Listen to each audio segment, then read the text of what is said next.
സമാനതകളില്ലാത്ത രക്ഷാദൌത്യം നടത്തിയ അഗ്നിരക്ഷാസേനയുടെ scuba diving സംഘം റിപ്പോർട്ടറുമായി അനുഭവങ്ങളും വിശേഷങ്ങളും പങ്കുവച്ചു. കോഫി വിത്ത് അരുൺകുമാർ ഷോയിലാണ് പ്രതിസന്ധികളും വെല്ലുവിളികളും നിറഞ്ഞ ദൌത്യത്തെക്കുറിച്ച് ടീം അംഗങ്ങൾ വാചാലരായത്.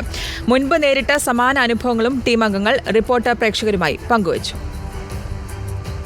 ശനിയാഴ്ച രാവിലെ 11:05 മുതൽ തിങ്കളാഴ്ച രാവിലെ 9 മണിവരെ ജോയിക്കായി കേരളം ശ്വാസമടക്കി കാത്തിരുന്നപ്പോൾ ജീവൻ പണയപ്പെടുത്തിയുള്ള രക്ഷാദൌത്യത്തിലായിരുന്നു അഗ്നിരക്ഷാസേനയുടെ സ്കൂബ ഡൈവിംഗ് സംഘം. 46 മണിക്കൂർ നീണ്ട ആ സമാനതകളില്ലാത്ത അനുഭവം ഓർത്തെടുക്കുകയാണ് കേരളത്തിന്റെ മനസ്സ് കീഴടക്കിയ സ്കൂബ ടീം അംഗങ്ങൾ.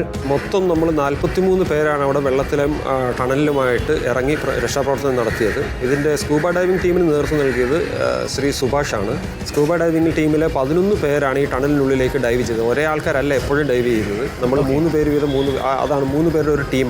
സ്ലാബിന് അടിയിലായിട്ട് ഏകദേശം 3 അടി ഘനത്തിൽ വേസ്റ്റിൻ്റെ ഒരു കോൺക്രീറ്റ് പോലെയുള്ളൊരു ഭാഗമാണ് കാണുന്നത്. ഈ കോൺക്രീറ്റിൻ്റെ അടിയിൽ തന്നെ പ്ലാസ്റ്റിക്കിൻ്റെ ഒരു കോൺക്രീറ്റ് ഇതാണ് കാണുന്നത്. ഒരാൾക്ക് നടന്നു പോകാൻ പറ്റുന്ന തരത്തിലുള്ള ഒരു സ്ഥലമല്ല അത്. മനുഷ്യനിറങ്ങാൻ മടിക്കുന്ന മാലിന്യക്കുഴിയിലെ നെഞ്ചിടിപ്പേറ്റിയ നിമിഷങ്ങൾ അവർ പങ്കുവച്ചപ്പോൾ കേട്ടിരുന്നവർക്കും അത് ഭീതിജനകമായിരുന്നു. ഡൈവ് ചെയ്ത് പോകാൻ വളരെ ദുർഘടമായിട്ടുള്ളൊരു പാതയായിരുന്നു. കാരണം വേസ്റ്റുകളെല്ലാം അടിഞ്ഞു.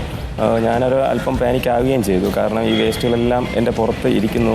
നമ്മൾ കൈകൊണ്ട് മുകളിലോട്ട് കാലുകൊണ്ട് മടക്കി മുകളിലോട്ട് ചവിട്ടിയിട്ടോ ഇതൊന്നും ഒരു അനക്കമില്ല. അത്രയ്ക്ക് സോളിഡായിട്ട് കിടക്കുകയാണ്. ഇതാദ്യമല്ല ഇവർ ഈ തോട്ടിൽ ഇറങ്ങുന്നത്.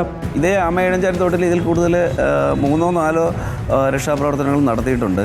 അതിൽ അറിയപ്പെട്ടത് ഇതാണെന്നുള്ളതേ ഉള്ളൂ സാർ. ഇതുപോലെ തന്നെ വളരെ ഭീകരമായിരുന്നു ബാക്കിയുള്ള രക്ഷാപ്രവർത്തനങ്ങളും. ഫയർ ആൻഡ് റെസ്ക്യൂ സർവീസിലെ ഓരോരുത്തർക്കും ടീം റിപ്പോർട്ടറിന്റെ ബിഗ് സല്യൂട്ട്. റിപ്പോർട്ടർ, തിരുവനന്തപുരം.